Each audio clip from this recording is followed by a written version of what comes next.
Monetary policy का ऐलान किया जा रहा है और इस सारी सूरत हाल पर जो अभी बताई गई चीज़ें उन पर बात करने के लिए हमारे साथ माहिर मईशत मुज़म्मिल असलम साहब मौजूद हैं।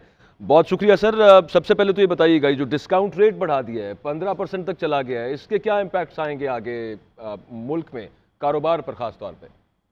देखिए, स्टेट बैंक तो पीछे, अब मार्केट आगे थी और मार्केट वैसे ही 2.25% जो स्टेट बैंक की शरह से आगे थी। मार्केट में इसके बदतरीन असरात होंगे शरह सूद बढ़ने से। जो है वैसे ही इस वक्त आम सारे 18 से 20% पे जो है उसको कर्जा मिल रहा था, और अब जो स्टेट बैंक से अब जिस तरह से हुकूमत कर्जा ले रही है, 2 माह में पहले अप्रैल और मई में 1700 अरब रुपए कर्जा लिया इन्होंने। जिस रफ्तार से चल रहे हैं, सिर्फ इस माली साल में 10,000 अरब रुपए कर्जा ले रहे हैं, लेंगे। और इस कर्जे के लिए तो मुझे लगता है कि शरह सूद मजीद बढ़ेगी और हुकूमत के कंट्रोल में, काबू में कुछ नहीं है। मईशत सिकुड़ेगी। जिन्होंने लोन लिए हुए थे वो डिफॉल्ट कर सकते हैं अपने लोन में। उससे जो है बैंकों की सेहत, जिसे बैलेंस शीट कहते हैं, उस पर बहुत बड़ा डेंट पड़ेगा। मुज़म्मिल साहब, आप जो कह रहे हैं कि मईशत सिकुड़ेगी, तो उसके बारे में उन्होंने कहा कि ये 3 से 4% ग्रोथ रहेगी।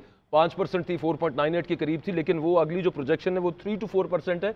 लेकिन वो सुकेड़ना ही उसको इस वजह से चाह रहे हैं। साथ उन्होंने कहा कि ये महंगाई बहुत ज़्यादा हो जाती है जब ग्रोथ होती है, तो ये हमारा एक पुराना डिलेमा है पाकिस्तान की इकोनॉमी का। इस वजह से 3 से 4 उसको रखनी है, उसको लो स्टीम पे रखना है। ये एक्सक्यूजेस दे रहे हैं, और स्टेट बैंक की कभी भी जो है प्रोजेक्शन जो है पिछले 3 सालों में सही नहीं हुई। ये 3% अगर हो गई तो पाकिस्तान के लिए मौजज़ा कहेंगे, मेरेकल कहेंगे। क्योंकि इस वक्त ज़रात जो अभी जो क्रॉप्स आई हैं, जो चावल वगैरह की, इसमें 15% जो है उनकी वो कमी की है उसमें जो फसल लगाई गई है। उसके अलावा कारखाने बंद, गैस LNG के कॉन्ट्रैक्ट नहीं मिल रहे, लोड शेडिंग बेतहाशा है, रिटेल होलसेल का बेड़ा गर्क हुआ हुआ है, सुपर टैक्सेस लगा दिए, बिजली की कीमत में होशरुबा इजाफा। ये कहाँ से 3% की बात करें, 3% मंथली की बात करें तो मुझे समझ भी है। तो ये बिल्कुल गलत जिसे कहते हैं कि इनका तखमीना है। इसमें जो है कोई रियलिटी नहीं है।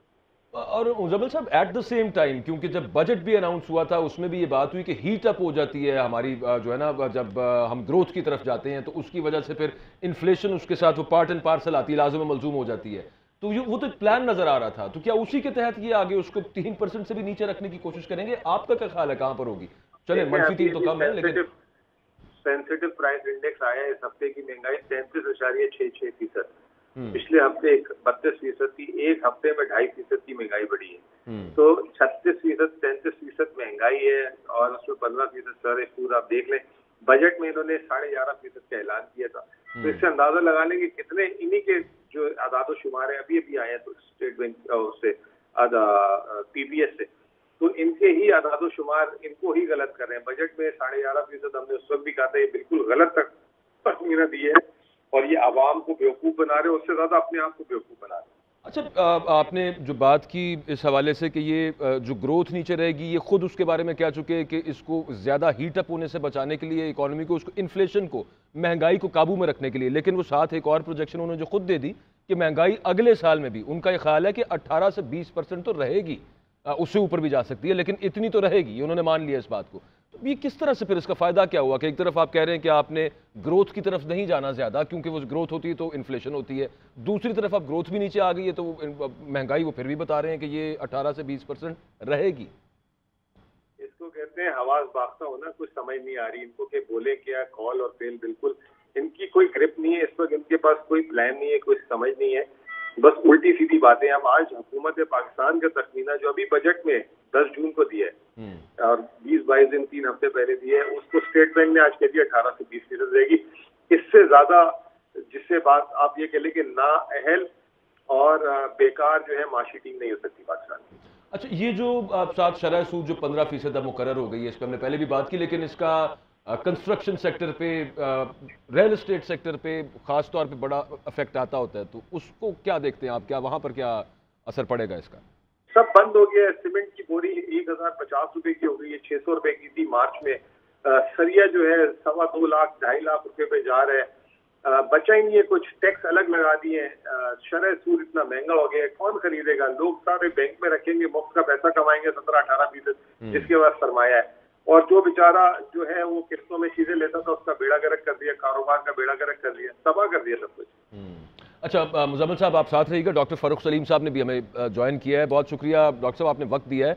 सबसे पहले तो इस पर कमेंट कर दीजिएगा कि शरह सूद में जो 1.25 बेसिस पॉइंट्स का इजाफा हुआ है और 15% मुकर्रर कर दी गई है। आपको याद होगा सब इस पर तनकीद करते रहे जब PTI की हुकूमत नई नई आई थी, 13-13.5% पे भी कहते थे यार इसको नीचे लेके आए, ये तो बहुत ज़्यादा हो गया। अभी 15% पे आ गए, इसके क्या इम्पैक्ट्स आएंगे मुख्तलिफ सेक्टर्स के ऊपर?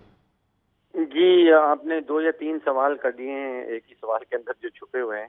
पहली बात तो ये है कि यकीनी बात है जब इंटरेस्ट रेट जब शरई सूद बढ़ती है तो इसका असर जो है वो ग्रोथ पे आता है। आपकी मईशत की पहिए की जो रफ्तार है वो स्लो डाउन हो जाती है। लेकिन इसमें देखना ये है कि पिछले कोई 6 महीनों में कोई 4 दर्जन ममालिक ने शरई सूद में इजाफा किया है।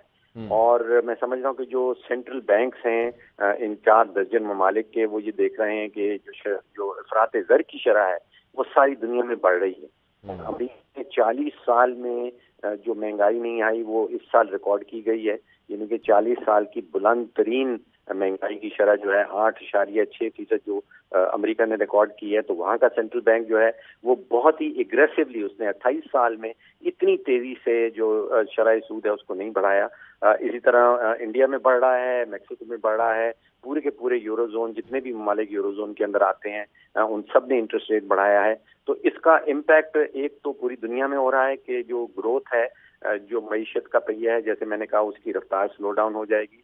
ऑलरेडी एस्टिमेट ये किया जा रहा है कि ग्लोबल इकोनॉमी जो है, दुनिया की इकोनॉमी जो 5.7% से ग्रो की थी पिछले साल, वो कहीं 3 या उससे भी नीचे चली जाएगी। तो पाकिस्तान भी मैं समझता हूँ कि पूरी दुनिया का जो ग्लोबल कम्युनिटी है उसका हिस्सा है। यहाँ पे भी जो ग्रोथ है उसके ऊपर इम्पैक्ट आएगा।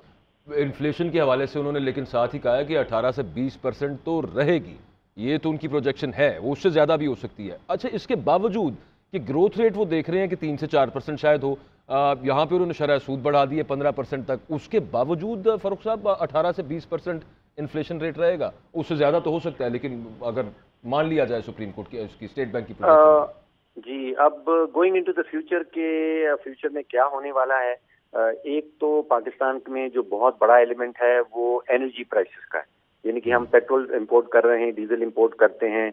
कोयले की कीमत जो है वो $50 टन होती थी, अब वो $200-250 टन हो गई है। अब समझिए कि कोयले की कीमत 5 गुना बढ़ गई है। इसी तरह LNG जो हम $4-5 में लिया करते थे, अब वो $40-41 में भी नहीं मिल रही, यानी कि 10 गुना बढ़ गई। एक तो इम्पोर्टेड इन्फ्लेशन का असर है कि जो बाहर आदमी मंडियों से इंपोर्ट हो रही है इनटू पाकिस्तान, उसमें कोयले का रोल है, उसमें आप समझिए कि पेट्रोल का बहुत बड़ा रोल है, उसमें गैस का रोल है। उसके ऊपर हुकूमत पाकिस्तान का कोई कंट्रोल नहीं है। फिर पाकिस्तान के अंदर एक इन्फ्लेशन है जो मैं समझता हूँ कि जो कार्टेल्स बने हैं पाकिस्तान के अंदर वो किसी सूरत भी कीमत को कम नहीं होने देते।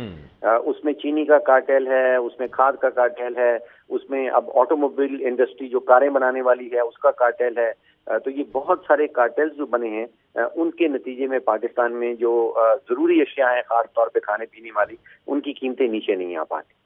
ठीक, बहुत शुक्रिया, आपने अपनी कीमती राय दी। हमारे साथ मौजूद थे डॉक्टर फ़ारूक सलीम साहब और मुज़म्मिल असलम साहब, आप दोनों का बहुत शुक्रिया।